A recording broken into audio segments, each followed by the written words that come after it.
Now, 1 year ago today, 4 college students were slaughtered in Moscow, Idaho. Who did it? Today, I'm going to revise my list of top suspects. We're going to do my top 5 suspects of who I think did this. It might surprise you a little bit, but we're going to also talk about Dylan Mortensen. And just overall, we're going to talk about the last year of the case, what I think, what the audience thinks, things of that nature. I'm JB Gunner. This is Crime Time. Let's get on into it. Let's do it. Bring it back.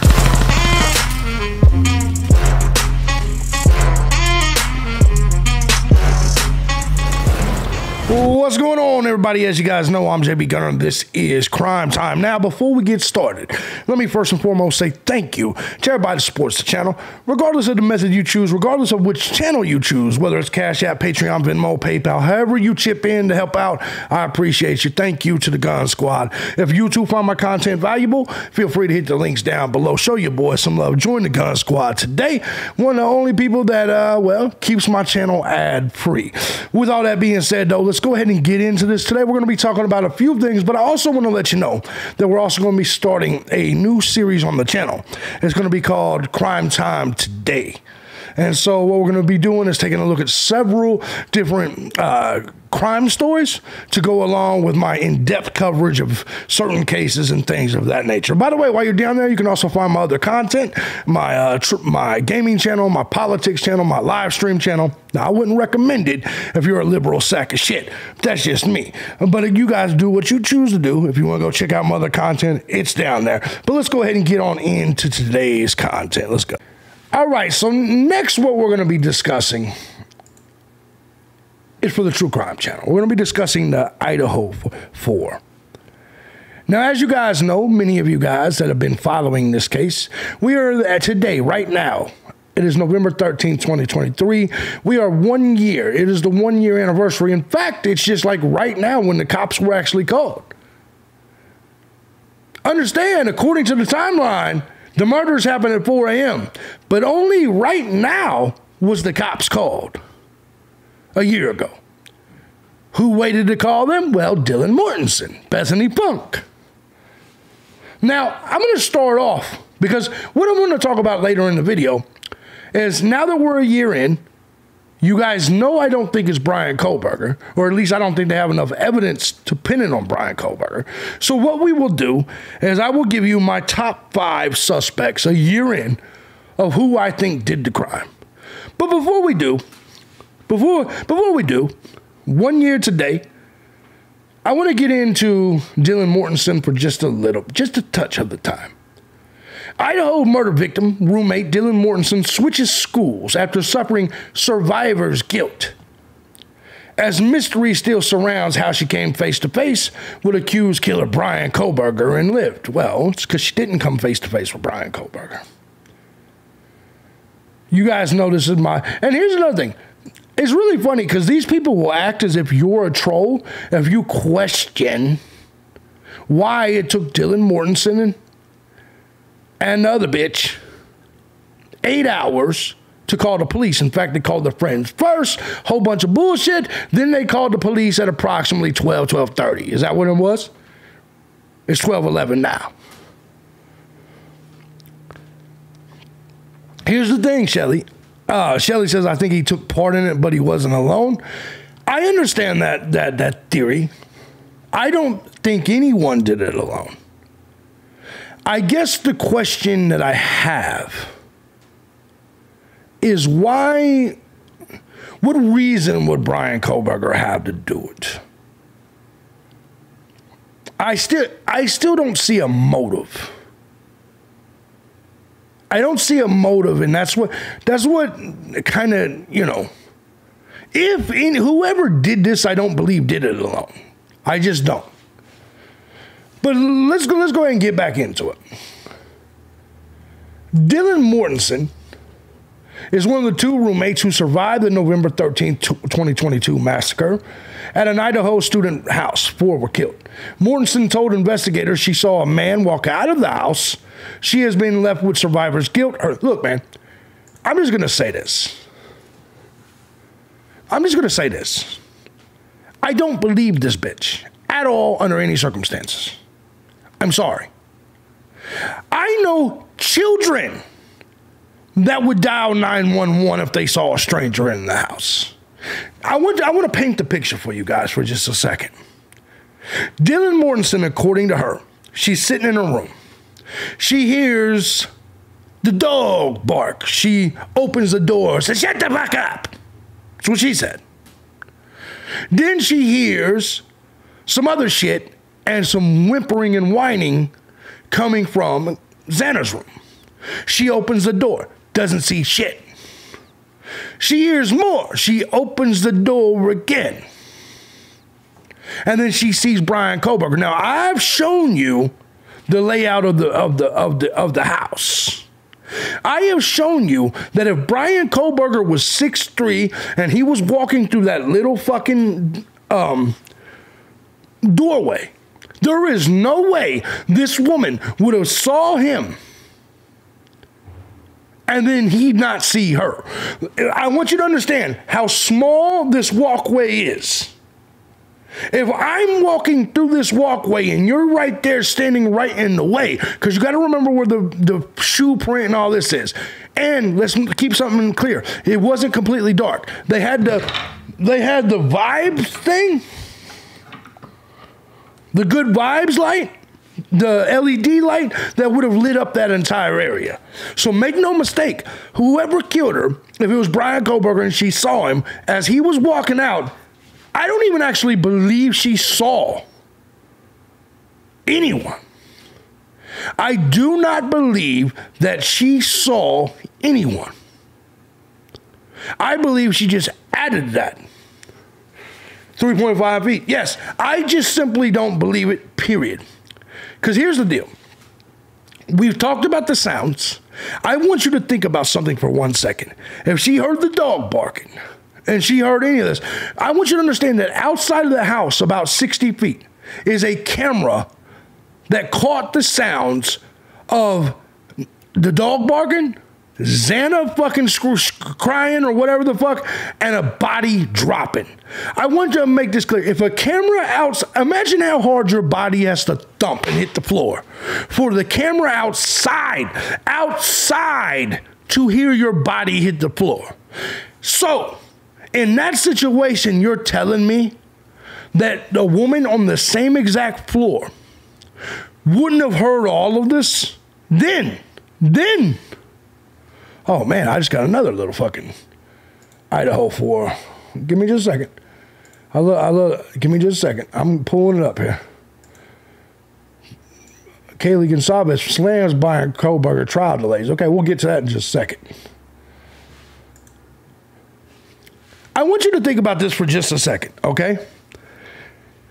The likelihood, I want you to understand, if I screamed or was in a fight with anyone, everything, you would be able to hear that in every aspect, every place in this house.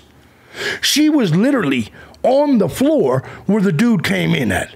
Let me ask you a question. If you believe that the killer came in through the sliding glass door, why would he go in each of the other directions and not to the door? Think about this. If I'm going in the house to kill everybody and I'm walking through the kitchen and there's a door right there in front of me, I want you to ask yourself, would you go left? Would you go right? Or would you go to the door right in front of you?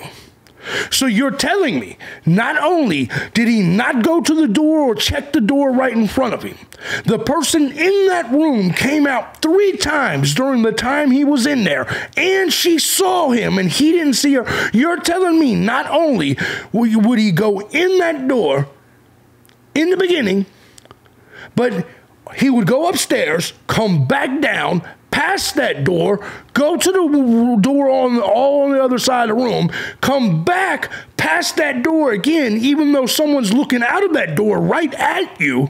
You're telling me the killer, whether it's Brian Koberger, whether it's whoever, just didn't give a fuck about the only door you see from the exit and entry?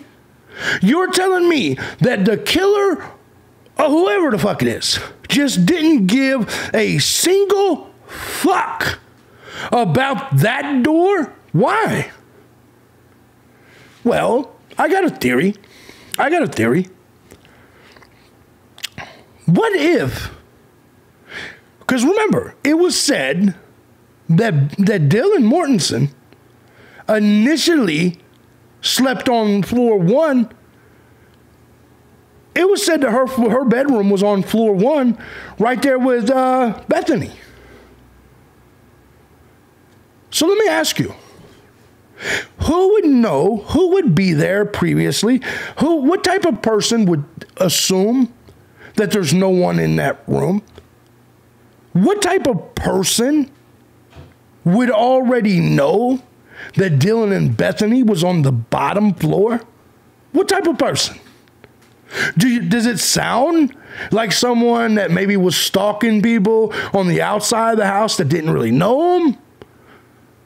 In my opinion, for someone to be in that house and not check that door, it's because they would have had to known prior that nobody probably would have been in there. So whoever it was, I believe, was a regular in the house, or at least knew inside the house, prior to Dylan Mortensen moving her bedroom from the first floor to the second floor, if that's the way it all played out. So chances are it would be a friend or a boyfriend or a drug dealer. Or a drug dealer, somebody that brought the party favors to this college house. And we'll get to the drug dealer, and we'll get to my suspicions. We'll get to all that in just a second. And we'll get to Kayla Gonsalves and all that here in just a second. Mortensen told investigators she saw him about, all right, I just talked about that. I want you to also understand this. Let's go back to this for just a second. I don't care who you are. Your 8-hour shock phase shit does not work with me. Let me explain to you why. Remember she said in the PCA that she just thought, she said shut the fuck up, people were partying. She just thought it was somebody that was potentially partying in the house. Let me ask you this. If I thought you was partying in my house or partying in the house, and I opened the door and said, shut the fuck up, and then I heard some commotion, and then I opened the door later and I saw a dude that was leaving, why would you be scared of that or frozen in shock phase, right? Like, if you believed you were listening to parties or people, and so much so, you were so confident, you were like, shut the fuck up. And so then you open the door again and you see someone leaving. Because remember, in the PCA, she said that the bushy eyebrowed man passed her and left out the back door. Wouldn't you already so why would you be in frozen shock phase? If you are in a party house, even the neighbors say people are always in there, you say shut the fuck up and then someone's leaving. Why would you be in frozen shock phase? You wouldn't be. So this person claims to be in frozen shock phase, not just for the moment of time, but for an entire 8-hour period of time. So never once after a night of drinking did this woman get up and go to the bathroom that was on the very floor that she was sleeping on. Never once did this woman get up and go to the bathroom on the second floor whatsoever. Yeah, I hear you there, Gigi. That screenshot I sent you was Sigmund Shy Halloween, and the one in the orange jumpsuit with the blood on his neck and BK in blood on his cheek is a friend of Ethan Chapin's. That's crazy. That is crazy. I don't know if Dylan took part in it or not, but I'm definitely very concerned with what I have right now. I believe, okay, so somebody told me I was wrong, that Dylan never was at the party. So here's what we got. We got Bethany was gone. And we know where the other ones was. So where the fuck was Dylan at then? Where the fuck was Dylan throughout all this? Let me say something.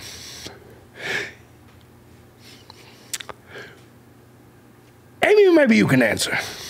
I don't even know if you can answer. What would cause someone, even if someone did sleep, what would cause someone to see all this and then just, all right, let's just say this. If she did see this dude, see all this, hear all this, and then just go to sleep, because that's what some people are saying. Maybe she just went to sleep. Okay. So this person slept through all this. I'm curious if drugs or alcohol was related. I think it's definitely possible. I think it's definitely possible that drugs or alcohol was related. I do think so. So, is it possible that she was drunk or intoxicated or drugged and she really didn't see anything? I think that's possible, but here's my new theory. If she was drunk or high, specifically high, who would it probably have to come to the house to provide her with said drugs? A drug dealer, correct? A drug dealer, correct? We'll get to more of this in just a second. We will get to this and more of this in just a second, because when we get to my suspects, you'll understand why I'm saying this. Because I still believe in the concept of this place being a party house. And I think that the 8 hours was used to get rid of drug paraphernalia and evidence. So now, what's up, Lori? What did you say? So, here you come with your bullshit. Love you, JB. Thanks for calling DM a woman. I'm so sick of people calling them all kids. They weren't. Well, to me, they are all kids, so I think anybody in their 20s is a fucking kid to me. I don't respect anybody in their 20s, honestly. But you always have the weirdest things that you say when you come into the chat room. Thank you. I do think that they're little fucking kids. I think they're kids. They're young. You got to understand, though. I look at an adult completely. I think most people under 30 are fucking children. I just do. I'm sorry. But if you and I can't drink together, you're a fucking child. You know what I mean? But I think that once you get older, we think that way. Like in your 40s and 50s, you do look at people in their 20s as kids. It's hard not to, because all they do is fuck up all the time. Gigi says, love you, JB. Sent 25. Love you too. Thank you so much. So yeah, I do think they're kids. Honestly. Thank you, Gigi. Oh, that was supposed to be 69 too. Why do people come to the chat just to say off the wall? I mean, it's just it goes with the territory. It goes with the territory. What's up, Pamela? So I guess so all of them lived at home and not at school. Exactly. Look, man. Because I think this was a drug house, because I do think there was drugs in and out, this was a party house, regularly had 100, 150 people there, partying and hanging out. I do believe drugs could have possibly played a role. However, Occam's razor tells me someone else. We'll get to that here in just a second. Let me go through these real quick.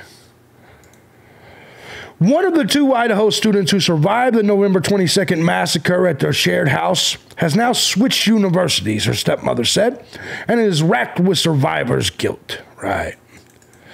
Mortensen told detectives that she saw a man leaving the house, Moscow early hours. She did not realize until hours later that 4 of her roommates had been murdered, which that makes no sense. That right there is a lie. That right there is a goddamn lie. How can you say you didn't realize anything had happened and then say you were in a frozen shock phase? You can't have your cake and eat it too. It has to be one or the other. Because in order to go into a frozen shock phase, what would that mean, audience? To go into a frozen shock phase, what does that mean? Curious. I'm going to see what you guys say.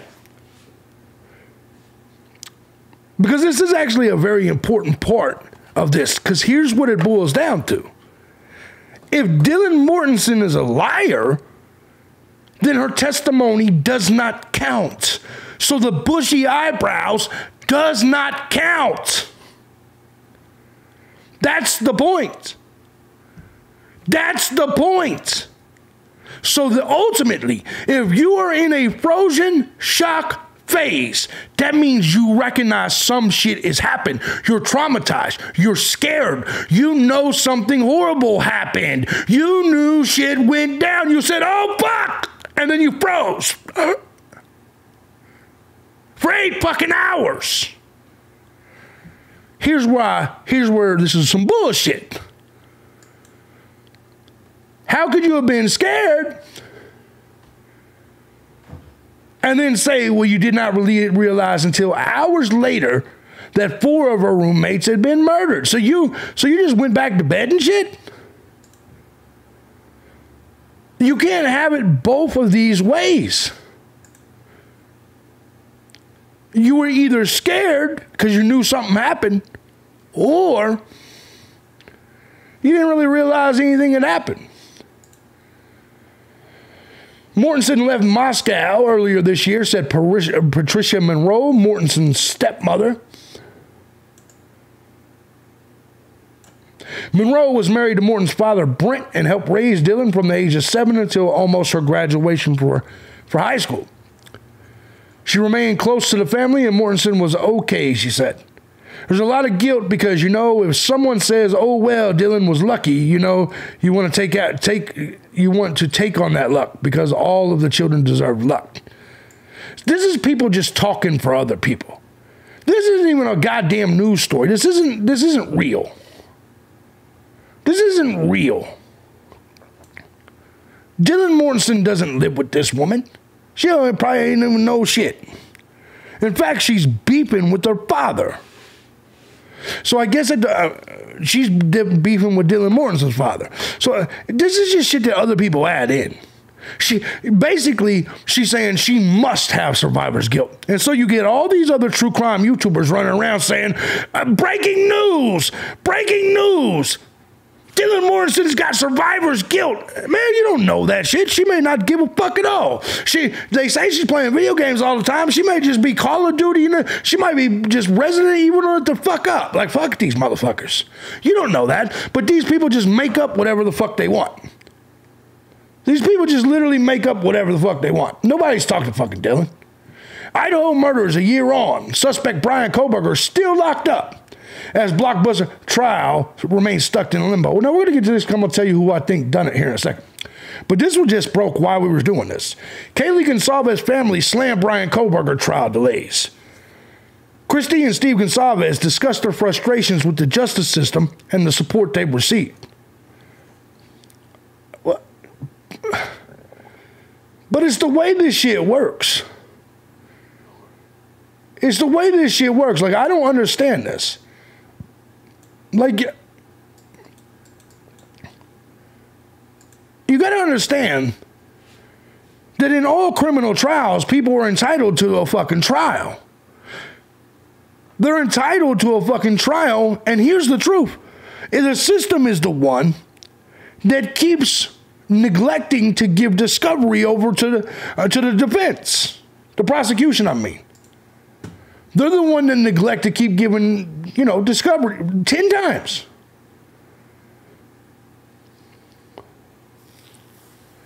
I understand they want this case to move on and go on and all this. But at the end of the day, in a case like this, it's going to take more than a year. So that wasn't even a story. That just popped up. I want to say this. Let me go back here for just a second, then we'll check that out. A year in, let me explain. Let me tell you. Now, throughout this case, I've told you my opinion of who done this. It's changed throughout the times.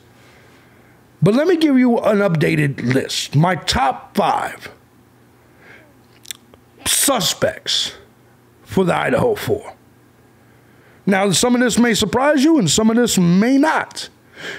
Number 1. Actually, number 5. Let's go with number 5. Number 5 on the list, and this is the wild card. This is something that is possible, but I don't think is likely. And that is a random stranger deranged lunatic. You know what I'm saying? Like some random deranged lunatic, like serial killer or something that just came into the house and killed everybody. It's still an option. It's still number 5. Just some random motherfucker that didn't know these people. Maybe they looked at them for a minute and then decided to lash out and strike. You know what I'm saying? Like shit of the movie. Shit, you know what I'm saying? Like a Michael Myers type motherfucker, right? I understand that's fiction, but you get what I'm saying. It could just be a random serial killer. Nobody ever talks about that though. Nobody ever talks about the fact that this could be just a slasher. I'm sure I am glad some of you aren't on the jury because your thoughts are out there. Well, you haven't explained how anybody's thoughts are and how they're out there. But yeah, I don't disagree. So I definitely feel that about the true crime community. That's why we don't really hang out over there. So number 5, I'm going to go with a random stranger. Number 4, and remember this is top 5, I'm going to go with Kopaka or a military person as a possibility. These are my top 5. The reason I say this is obvious. The K-bar knife potentially is part of the situation, and to believe that one person did this is to believe that one person is a trained killer. I'm sorry, but Brian Kohlberger is not a trained killer. I don't know who did it, but I think whoever it was knew that. I agree with that completely, Mama Fine. So, number 5, the complete stranger psychopath just randomly struck. Number 4, Kopaka / a military person that knew what they were doing. Number 3, and this bothers me, but he has to be on the list, and that's Brian Kohlberger. Number 3 possibility is Brian Kohlberger. Do I think he did it? No. Do I think they have enough evidence? No. But I can't completely put him out of the question. Do I think that it's more likely Kohlberger than it is Kopaka? Yes. Do I think it's more likely Kohlberger than just some random serial killer? Yes. But I do not think it's Brian Kohlberger at all. Which leads me to the top 2 on this list. The number 2 suspect in my mind is Demetrius Robinson. Why? Well, let's just call it what it is. He's a black drug dealer in a all-white, predominantly white college town. Tyrones are vicious, murderous people. 55% of the homicides are done by 12.4% of this country. So if someone ends up dead, chances are it's a Tyrone that did it. If drugs are involved, we got now a possible Tyrone and drug dealer. So the truth of this is, based on the fact that Emma, whatever her name is, was regularly at that house. There's video of her at that house. The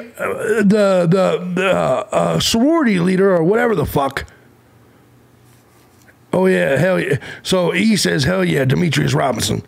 So clearly, it wasn't too long after this, these people went to jail for their drugs basically killing a frat leader, a frat president, in this house, at Idaho, out of Idaho. So when you look at this situation, Demetrius Robinson has to be a top. I believe it's more likely Demetrius. Let me ask you a question. Who's it more likely? Two separate killings. Well, no shit. No shit. Who's more likely that did this? The black drug dealer with a history of violence, or the college kid that lived in a different state, or the college teacher's assistant that lived in another state that was going for his PhD. Black drug dealer with a history of violence, Brian Kohlberger, PhD white student. That's number 2, is Demetrius Robinson. Number 1 is what everybody should think. Occam's razor clearly is the most likely reason. Ethan got into a fight with the frat that night. Xana broke up that fight.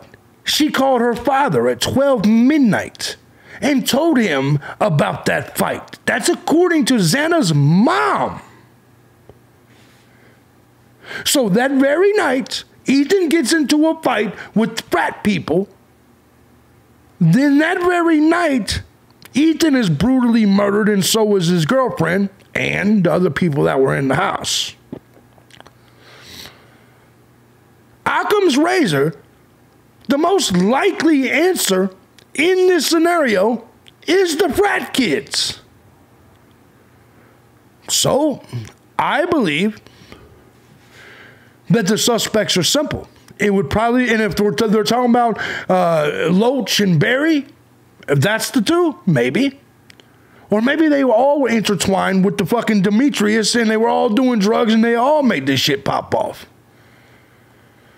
Ethan and Xana not killed in the house but dumped there. Man, you're out of your fucking mind.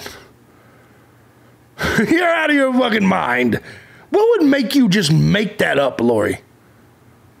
Why would you just make that up? Because you clearly did. You just made it up. Mom gets daughter messages, which is strange, but it's true. Mom would have seen suspicious text messages. She already said there wasn't anything. Yeah, I don't know about no suspicious text messages. What's up, Leanna? I'm just asking, though. When you say Ethan and Xana, you didn't say I think it. You said that shit as if it was a fact. You said Ethan and Xana were not killed in the house, but dumped there. Girls seen it, got killed. You did just make it up. What are you talking about, Lori? What do you mean? You clearly just made that up. Then tell me what source you got that from. What source did you get that information from?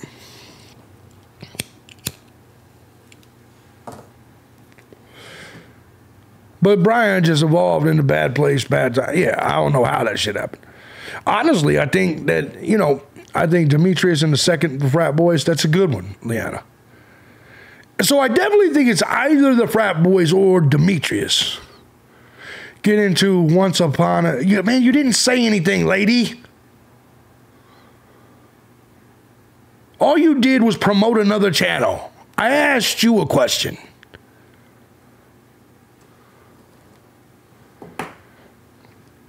Some other YouTuber told me and made me think it. Okay, so it's not in any documents? I'm just asking you what, because that's a pretty wild theory that they got killed somewhere else and dumped there, and then everybody else got killed.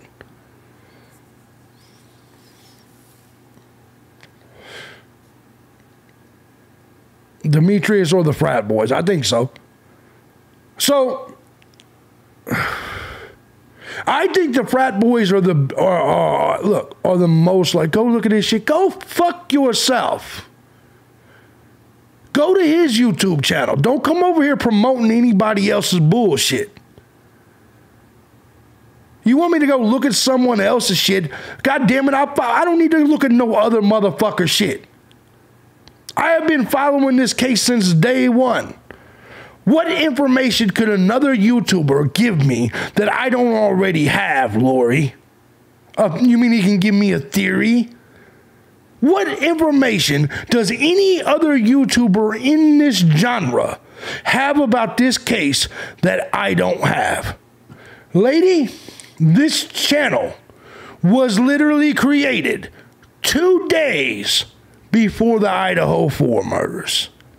I have 200 videos on this channel, primarily covering the Idaho 4. In depth, not 3-minute videos, not 6-minute videos, hour videos. Investigate. You want me to investigate whether Xana and Ethan was killed somewhere else? I've already investigated it. They were killed at 1122 King Road. Xana and Ethan and Kaylee and the other broad was killed at 1122 King Road. I could have swore that, like, to me, that should be something we all agree on.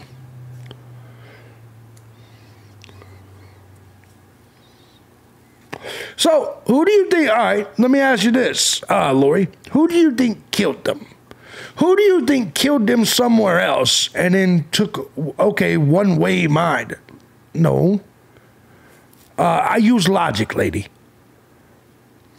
I want you, who the fuck kills someone and then takes them home? Lady, do you understand how nuts you sound? One-way mind. Yeah, a logical way. You are telling me someone killed someone and then took them home. Let that sink in for just a second. You think someone killed them and then took them home. Gave them a ride home. Hey, well, I know we killed you over here, but let's give you a ride home. Neighbor said that another neighbor was cleaning their car out with bleach, and they said the bleach bottles were still on the porch when they were talking to the reporter. Now that I would believe. But I just want you to understand, Lori, that you don't, sometimes people go the opposite direction of Occam's razor. So most of the time, the answer is the most likely answer. So there's a good chance that Ethan got into a fight and they came and killed him. But here's what I'm going to do. Turn your card. I would love to hear what you have to say about it. Where did they kill him? And why would someone kill someone and then give them a ride home? I'll wait on that. I'll wait. I'll wait. Hey, I know you're dead, motherfucker, but do you need a ride home? Why would someone do that? Some of the other channels have thrown it out there as possible, but not sure what the fuck they came up with it. Yeah, seems a little too noticeable to neighbors, but we never heard anything else about it. Those people in the car were gone and haven't been back. That's very possible. I don't remember that, actually.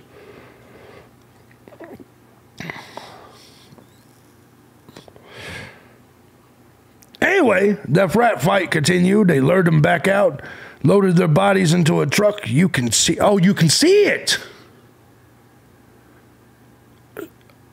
You can see it.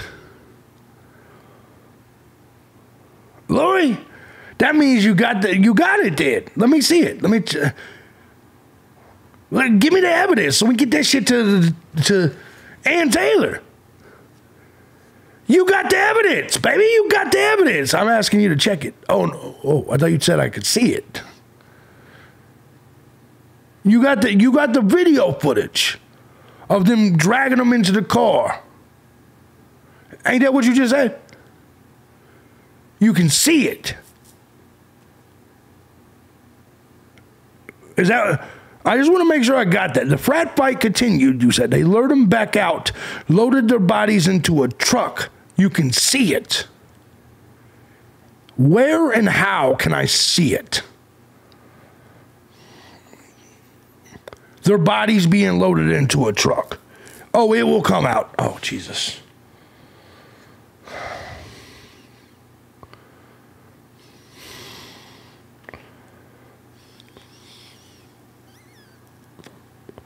I thought you said I could see it, though.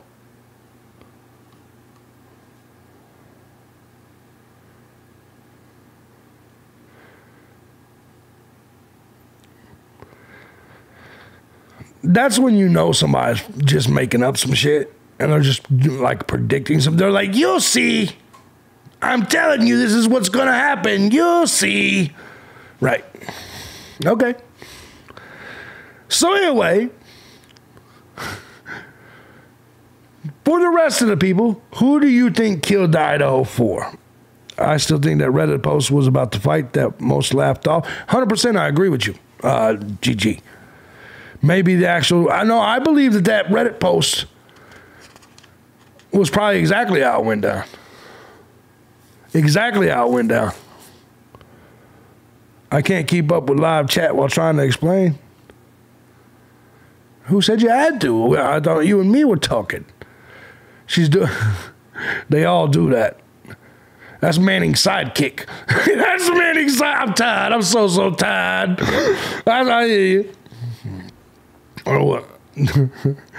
She's like, I would explain it to you, but the chat's moving so fast. Well, but you don't have to look at the chat. You can just type it out to me. I'm not moving that fast. I'm fat. I just jiggle a little.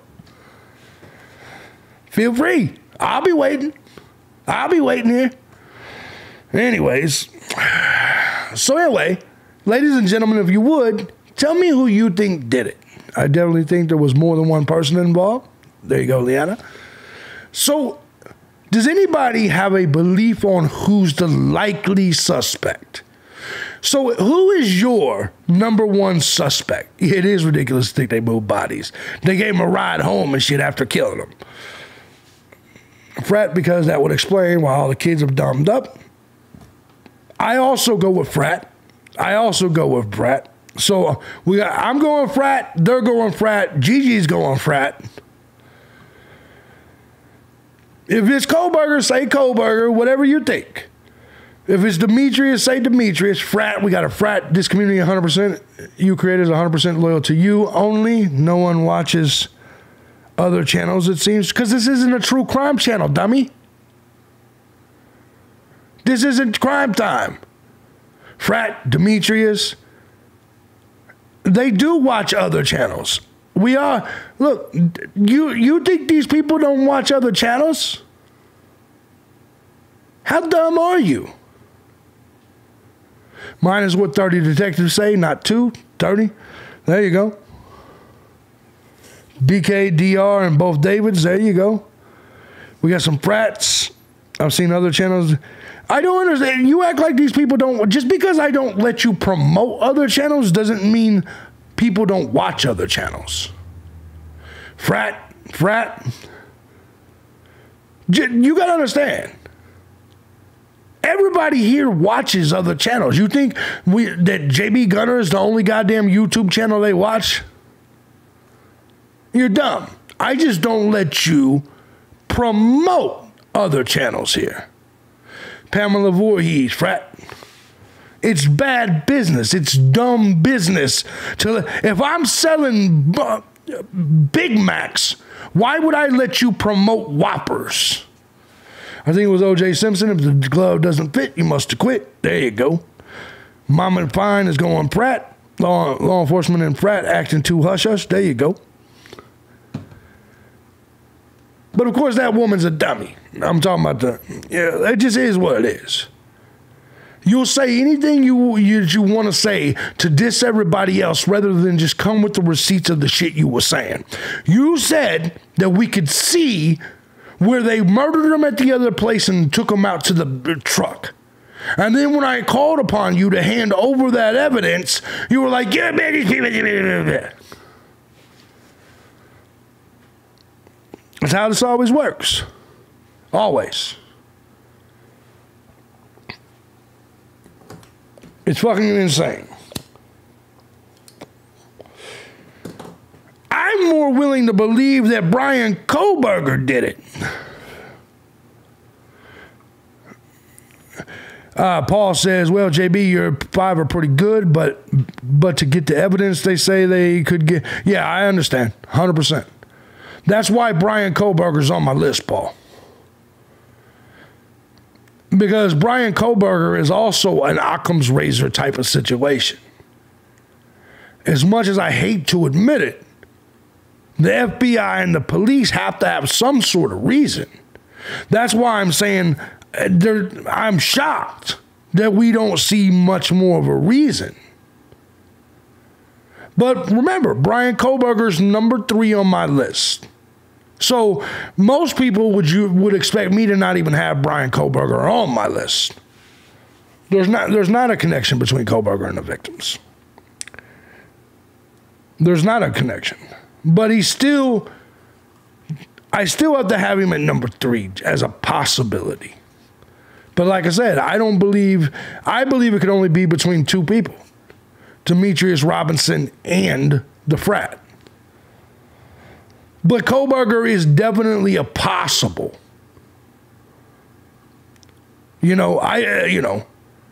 It could be true that I'm wrong and that Brian Kohlberger did it. You see what I'm saying? But I'm not. I don't believe that. What do you mean no one points it out? I point it out all the time. Ghost presence. I point out that the police are fraudulent all the time. And I do believe the police have been lying since day one. I believe the police rushed to get an arrest so the town felt safe so they can continue to collect the funding from the school. Do you see what I'm saying? I believe wholeheartedly this was a conspiracy to do with the fact that Idaho University is 55% of that town's economy. 100%. I believe that completely. I definitely don't think a cop did the murder. Not even 1%.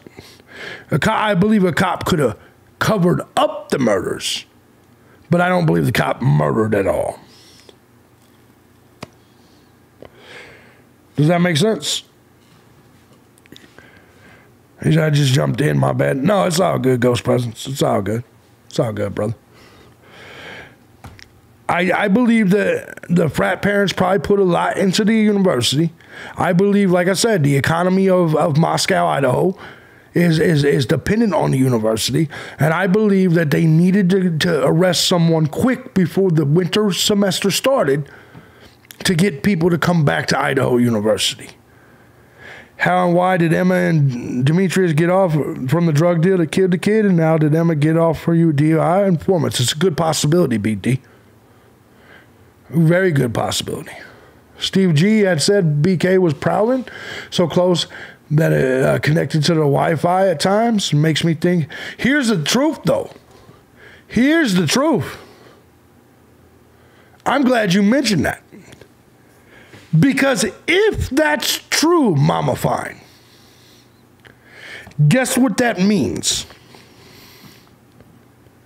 If Brian Kohlberger's phone connected to their Wi-Fi, what does that mean? Because you could drive by my house 1,000,000 times and you're not going to connect to my Wi-Fi.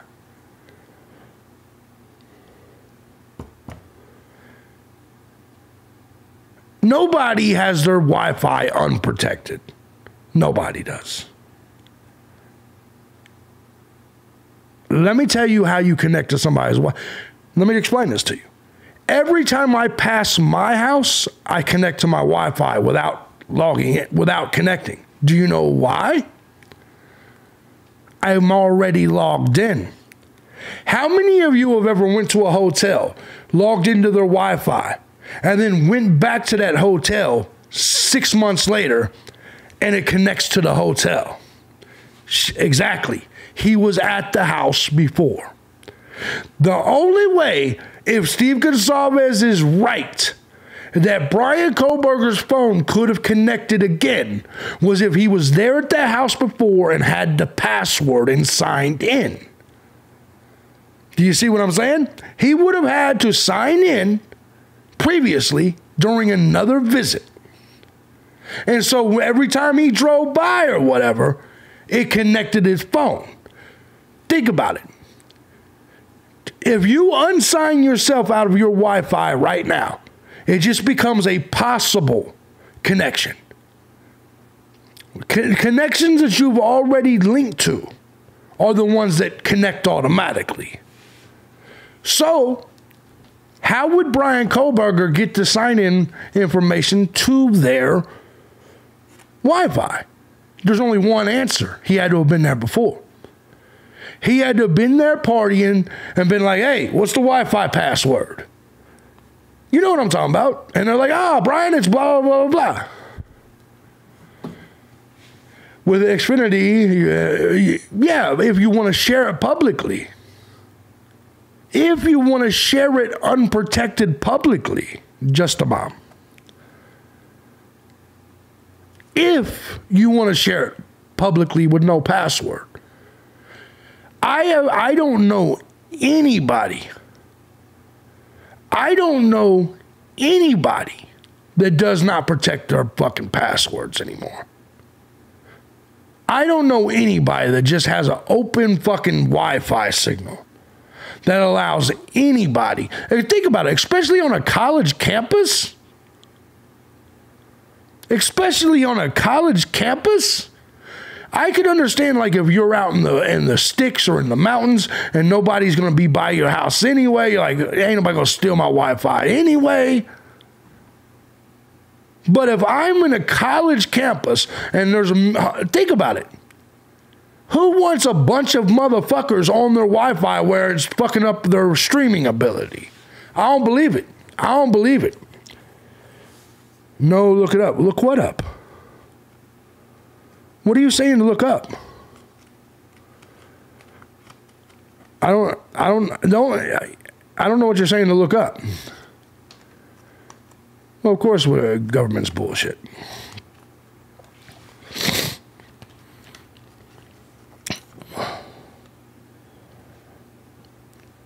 Yeah, but that's the point.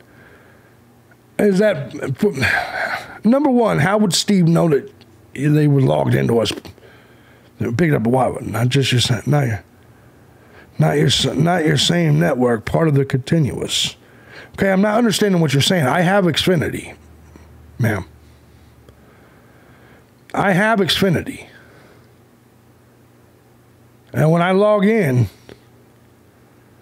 like, for people to get into my I'm confused because I have Xfinity. He said, I don't know how to explain. Yeah, I don't know how to either. My point of this is, you know, people can't drive by my house and just access my internet. If I make my internet not password protected, they could. So that would be the only way for him to not have had it already, as if they just didn't have their Wi-Fi password protected. They just had it open to anybody that was in the area. You see what I'm saying? I don't know of any other circumstance that it could have been. Exactly. No one gives a Wi-Fi info out. Unless, well, they're friends that are regularly in your house. So the only possibility for Steve Gonsalves to be right in that situation is if Kohlberger was a regular there. At least enough to get the Wi-Fi password. Or maybe he had sex with people there. Whoever fucking did it. I'm just not buying it. I'm not buying the Kohlberger thing. I'm not buying that he connected to basically, I think Steve was giving wrong information. I don't believe Kohlberger connected onto the Wi-Fi at all, if you ask me. You know what I mean? That's just my personal belief. But people could do what they want. Idaho murders a year on. Let's see what the Daily Mail is talking about with Brian Kohlberger. It says a year on, Daily Mail examines the Kohlberger murders. Let's see what they got. This at least will be something different. Everybody else watches News Nation. Here we go. What do you do? Literally blood oozing out from the home. On November 13th. Yeah, we all got hot spots. But you can't just hotspot, but you still got to have password for the hotspot.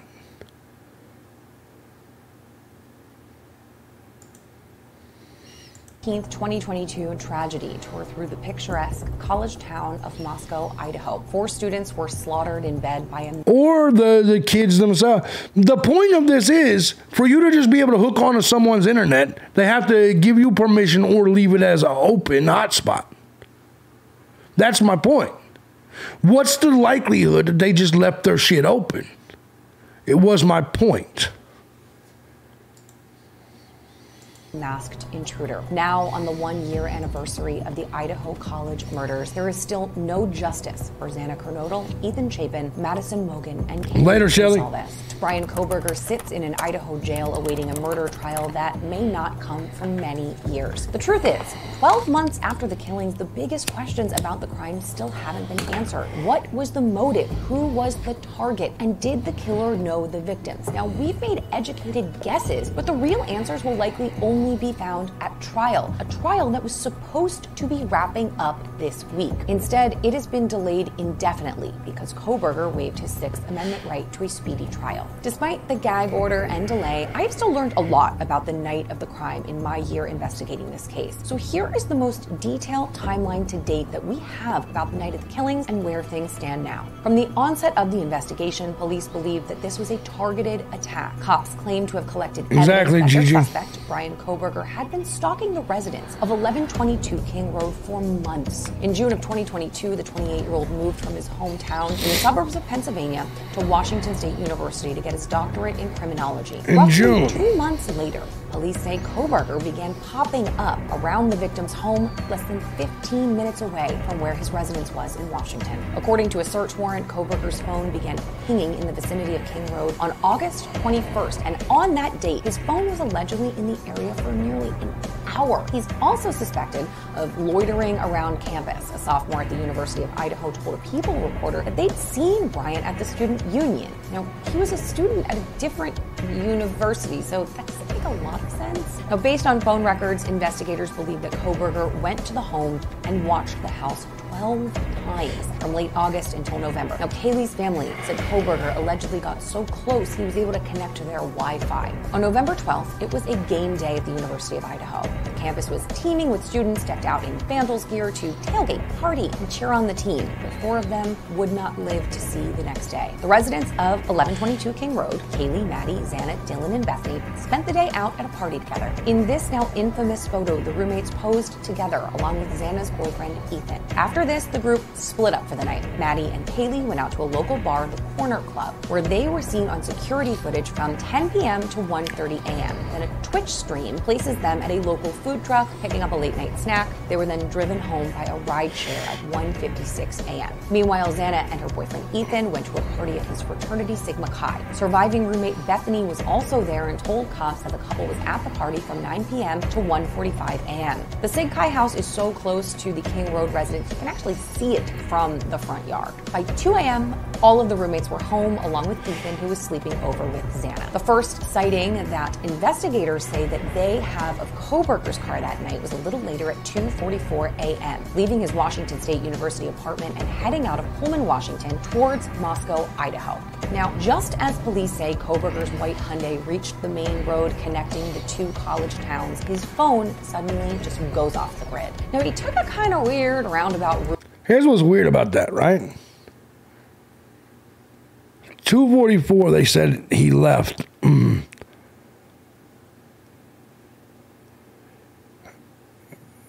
Yeah, I don't know, man. I would assume most people, when they order when they order their Wi-Fi box, that they put a password on it. I would assume most people do that. And some of you guys got to remember, Brian Kohberger left his house, they're saying, at 2:48 a.m. I just want to throw this out here, and I get it. I'm not saying Brian Kohberger was the DoorDash driver at all. But I want to say this. The latest that you could do DoorDash orders for Jack in the Box is 2:45 in the morning. That's been confirmed. 2:48 was when Brian left his house.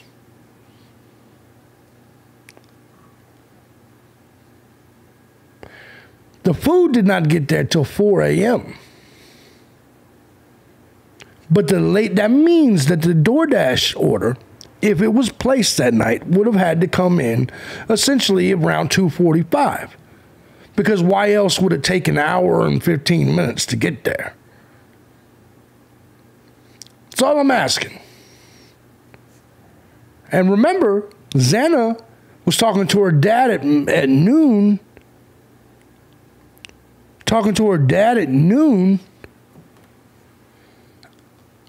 And ultimately,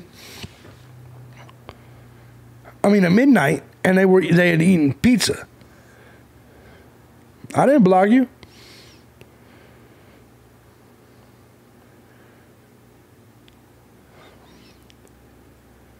Is that, let me see who that was. I don't want to dox your real name or anything. Is that you? I don't know, what was her name? I want to say thank you to who just sent the $40. I don't want to, I don't want to say your name. No, that wasn't you. That's not you, Lori. I don't think. I don't want to say your name, though, because I don't want to dox you. Said, thanks for the respect and block. Sent 40. Who was that? I don't want to say your name. I'll just say MB. Because I don't want to just say your full name like that, in case you don't want me to. But thank you very much. Curious who that was, though.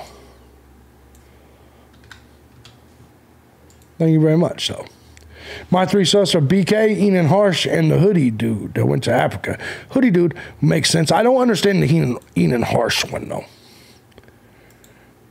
That one I don't understand. Like, well, I don't know what points to him at all. Damn, you're good, said Monique. Yeah, thank you very much. What was I just saying? There was something I was just saying. I don't remember what it was. I don't remember what I was saying. Fuck. Caught me off guard. Route around Moscow. Now, that's what I was saying. The DoorDash. Let me ask you guys a question, because everybody's like, if he was DoorDash, that would have been traceable. Okay. Have you guys ever ordered DoorDash and it said your DoorDash driver, delivery driver's name is Sarah, but it was a dude that brought it up to you? Have you ever done that, whether it's Uber Eats or DoorDash or anything like that? The DoorDash driver order would have had to have been placed around 2:40 because they didn't accept orders after 2:45 that night. If it didn't arrive till 4, that's an hour and 15 minutes at the most, or at the earliest. I don't believe it would have been. I believe for it to arrive at 4, they would have had to place the order around at the very end, right?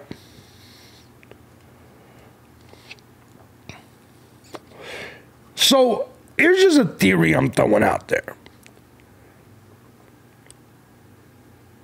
What if, Dash and Teresa, there you go. So you understand what I'm saying. I get Walmart deliveries and shit, and I'll get DoorDash and all this shit. There's so many times that I'll look at who the delivery driver is, and it will end up being somebody, like it'll say a woman's name, but it'll be a dude. I think the timeline is wrong, says Leanna. That's definitely a possibility. Definitely a possibility. But anyway, it was me that sent the 40 pay. Okay. Thank you very much, Lori. Appreciate you. And I didn't block you. I don't block you. I don't block you at all. You're entitled to speak here. I just think you're a little goofy. But thank you very much. Thank you very much, Lori. Appreciate you. I know what you mean. Good. It just seems strange.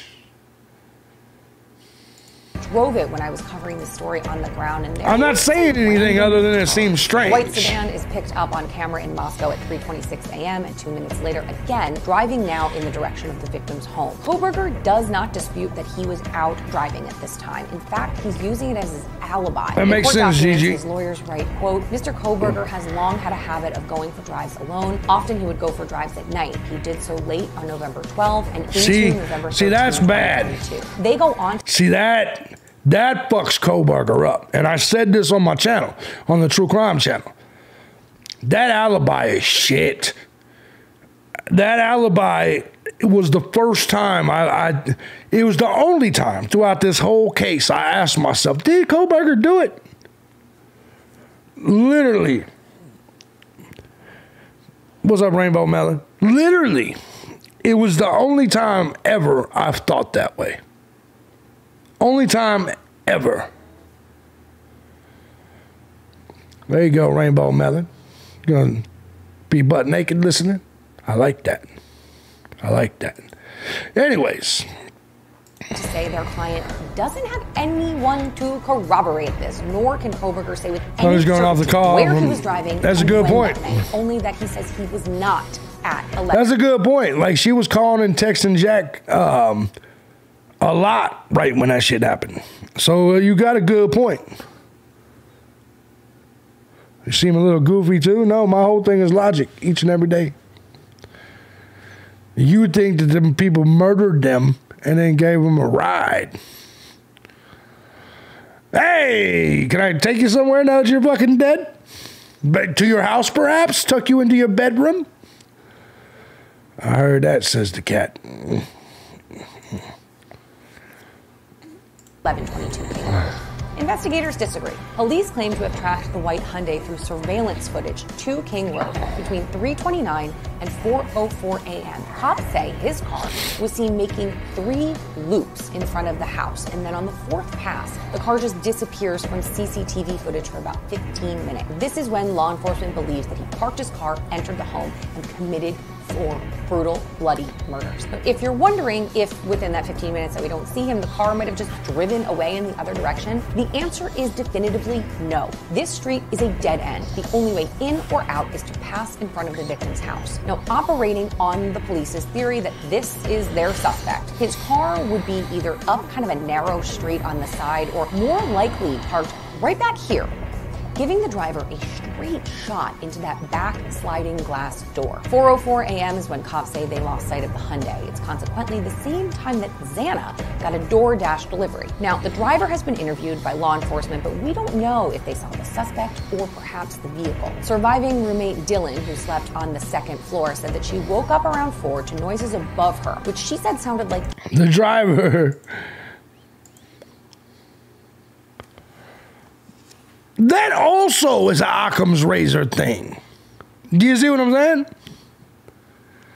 So you happen to be the DoorDash driver. In fact, I got to move the goddamn DoorDash driver up to number 3. BK drops to number 4. Man, you was there. You was there at the time of the crime. And then the police were like, well, we asked them.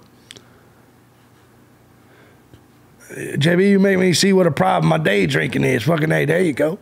I envy you. I wish I was day drinking. What is BF's exculpatory evidence? Do you think BK? Yeah, I don't know. I think it's also possible. You never know with that situation. Wouldn't that be a trip if Bethany Funk, if she was fucking Brian Kohberger and that's the evidence? We don't know that or not. But here's what I am saying. I want you to think about this. Well, we talked to the DoorDash driver, the same motherfucker there at 4 a.m. He said he didn't do it. The DoorDash driver said even though he was there at the exact time that you believe the murders happened, the DoorDash driver didn't do it. He said so.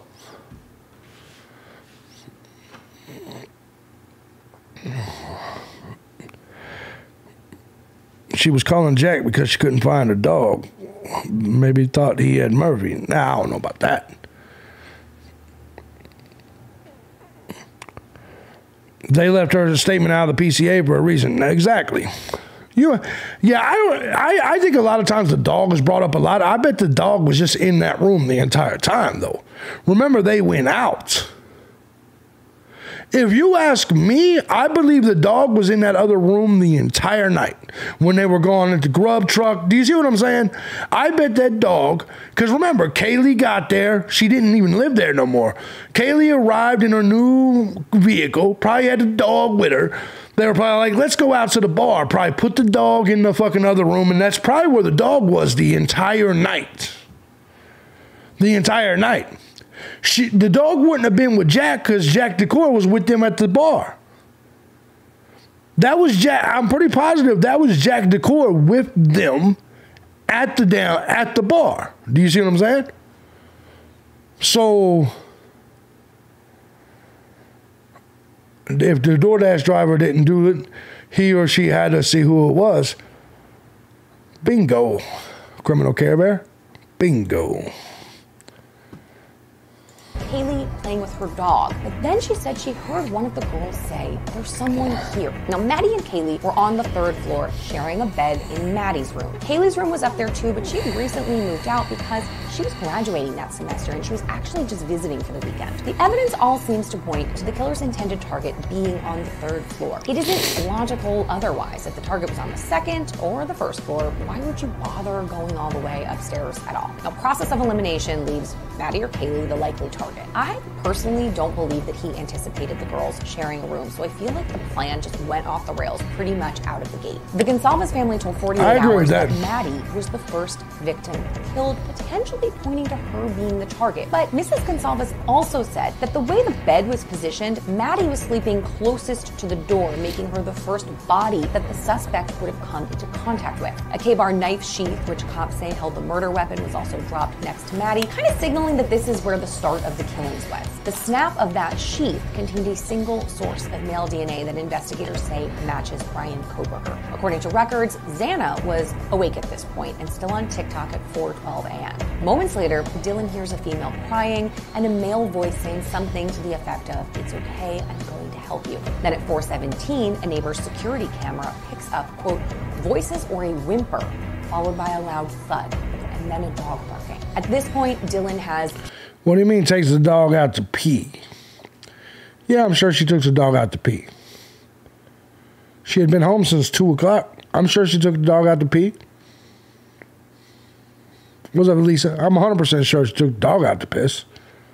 Peeked out of her bedroom door several times and didn't see anything suspicious, but after she heard the crying, she looked out one final time and saw, quote, a figure clad in black clothing and a mask that covered the person's mouth and nose walking towards her. She described him to police as being 5'10" or a little taller, athletically built but not muscular, with bushy eyebrows. Now, I personally don't think he saw her because what she says next is that she stood there frozen and he just walked past her toward those sliding glass doors. At 4:20 a.m., police claim they then saw Koberger's car, again on camera, leaving the area at a high rate of speed. Remember, his phone is still totally off the grid at this point and doesn't pop back on until 4:48 a.m. when it pings a tower south of Moscow, Idaho on a dark, desolate farm road. Cops say Koberger's car is then picked up again on cameras around 5:25 a.m. in Pullman, Washington, heading in the direction back to his apartment. Now, before the bodies were discovered the next day, records show that Koberger's phone returned to 11:20. Y'all be having information I have no clue where y'all got it from. Monique says, I don't even know when the last time my dog went to the vet was. Monique says, Murphy had not been to the vet in some time and had really bad ear infections. How the fuck do you know that? You know what I'm saying? Like, I've been following this case non-stop. I have no clue how you know about Murphy's ear infection and hadn't been to the vet in a long time. Like, I don't know where the fuck you found that. Murphy runs to the other owner because he's his daddy. She calls him 7 times to bring Murphy back. Okay, I'm not understanding where that's coming from. Why do you guys think Murphy is so involved in this case? Isn't the likely scenario is that the dog was just sleeping in the other room? That's where the dog was while they were out partying and shit? And that's where the dog was sleeping? Like, I'm confused by this, right? Like, why does everybody think that the damn dog is so involved? The dog killed all four of them and then brought them back to the house. Well, no. What did you say? You believe that the dog killed Ethan and Xana somewhere else and then dropped them back off at the house and then ran to his owner. And then the cartel came by and cleaned it all up. And Ethan Harsh then cooked him a meal.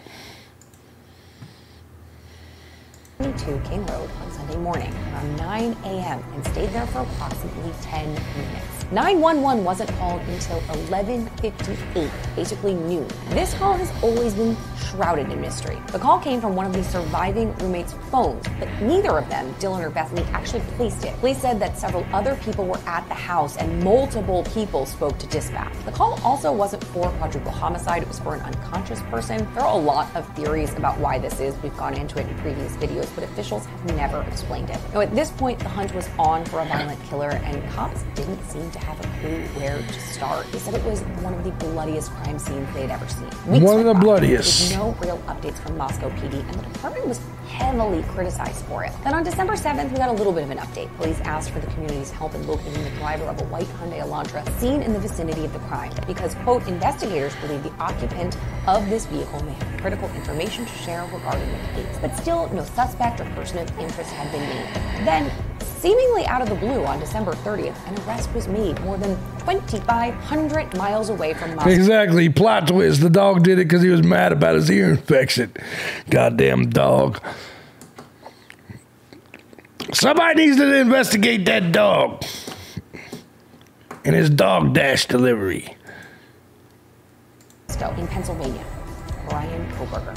Koberger owned a white Hyundai Elantra. He was a PhD student in criminology at nearby Washington State University, and his DNA was matched to the sample of the knife sheath through another sample, which was taken from his father that law enforcement got out of their trash. According to Kaylee's parents, Koberger also allegedly followed their daughter and Maddie on Instagram.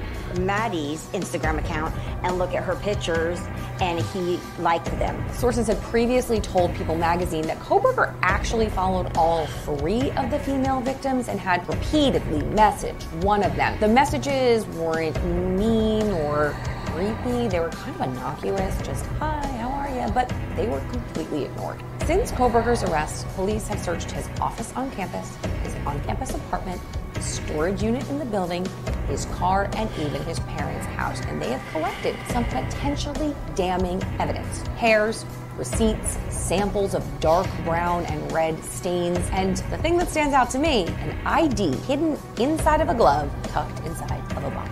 They also pulled a ton of digital data from Koberger. They took it from his phone, his computer. They also scoured his accounts with places like Instagram, Google, social media, and even dating apps. Without the context, though, we really don't know how probative any of this would be in a court case. The killer's bloody clothes and the murder weapon have never been found, the two biggest pieces of physical evidence. Koberger, in the meantime, has been in and out of court multiple times since his arrest for various hearings, but he hasn't said more than a few sources, exactly.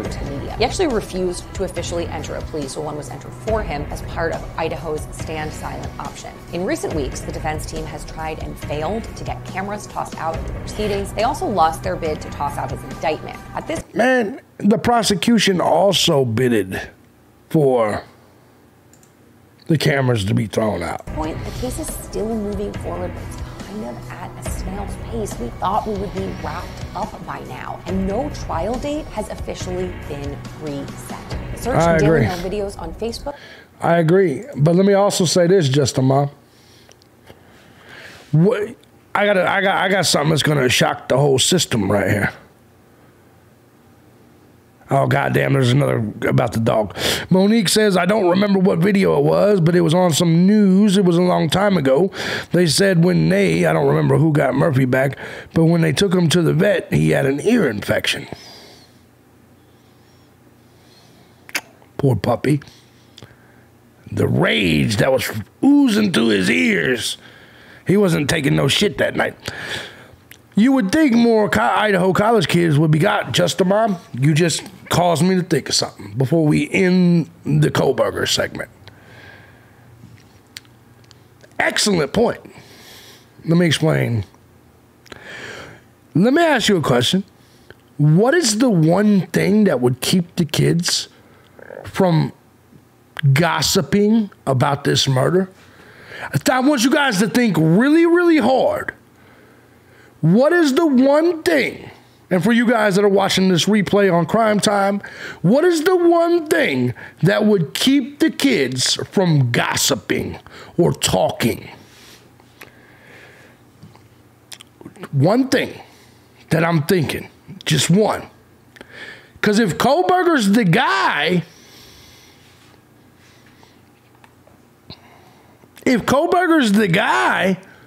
then the killer's locked up. You have nothing being afraid, says Just a Mom. Why would someone be afraid? So much so where they're not going to gossip? Yeah, that would take a lot of money, though, to pay off the kids, though. All of them and shit. More money than little Moscow, Idaho's got. The answer is the killer's still out there in the area, and they think that. Or if their friends did it. The point, Gina, is that if Brian, that means the killer's still out there. Exactly. The one thing that would stop the kids from gossiping is if they're scared because the killer's still out there. If Koberger's the killer, there's no reason for anyone to not gossip. Right or wrong. Because the killer's already, think about it, the killer's already in jail.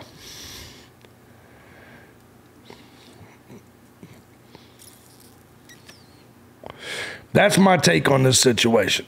I think that a year in, I think the number one suspect is the frat group. Number 2 is Demetrius. Number 3 is whoever the fuck the DoorDash driver is. Number 4, you got to throw Koberger in there as a possible. Number 5, Kopaka / military type being. Someone trained killer. Amen, JB. Killer is out there. There you go. I think it's possible. Thank you for thinking critically and keeping me company on You Can Return and Dog Play Trip, JB, on my can return and dog. There you go, Crystal. Yeah, killer, maybe 3 killers. May never know. Could be a few of them. Could be a few of them. No doubt about it. Same like Kylie Rodney case where everyone went silent. Yeah. Maybe someone was with the DoorDash driver. You don't fucking know. Because, like, you know, if my girl was the door, because they say it was a female DoorDash driver. I don't know if that's accurate or not. If I had a girlfriend and my girlfriend was a DoorDash driver, you goddamn right I'd be in the car with her at 3 a.m., 4 a.m. My girl ain't about to drive up. My girl ain't about to drive up to people's houses at 4 o'clock in the morning delivering food without me at least in the car to protect her. You see what I'm saying? Now, maybe I'm a different breed than most motherfuckers. Maybe I'm a different breed than other people. But, man, when you get time, look up strangers connecting to my Xfinity Wi-Fi gateway or not. I'll definitely take a look at it. April Dickinson, I'm just here to help. Sounds like a deranged-ass security guard, potentially. Potentially. Where have I seen your name before, April? I believe I was just doing a story, and I saw the name April Dickinson. Swear to God. I think it was even one that I did today. My husband would not allow that. Exactly, Monique. Yeah, I'm riding shotgun for sure, says Lucas. Exactly, Sarah. So it is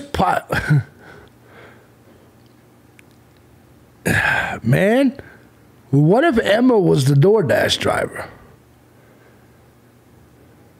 What if Emma was the DoorDash driver? Well, of course I am, Lori. Who would let their woman drive around? I'm glad Kathy introduced me to your channel. Thank you. Why would, look, man, I'm not that, yeah, I'm kind of a big deal, says April. Well, thank you for being here. She's I'm kind of a big deal. What if Emma was the DoorDash driver? Do you remember when JLR called that whatchamacallit, the restaurant, and they said that the DoorDash driver was a brunette woman? What if her pimp, Demetrius, was in the passenger seat when she delivered that order? I'm just saying, what if? And what if she was the driver? Do we know for sure she wasn't? That's all I'm saying. Jack in the Box, that's exactly right. I could have swore, you know, could have swore. Hold on. So I'm kind of a big deal.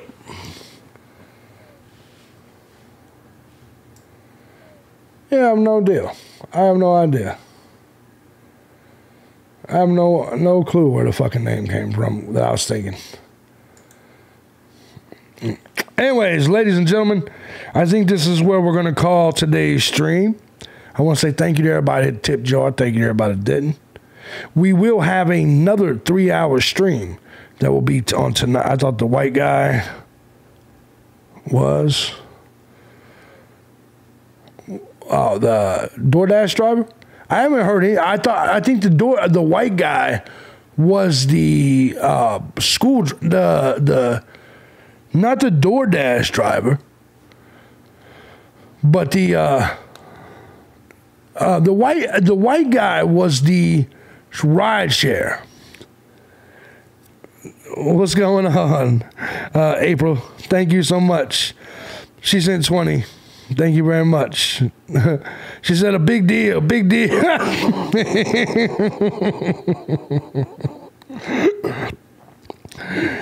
Thank you so much, beautiful. I appreciate you. Yes, fat guy. Yeah. The driver from the grub truck. Thank you, April.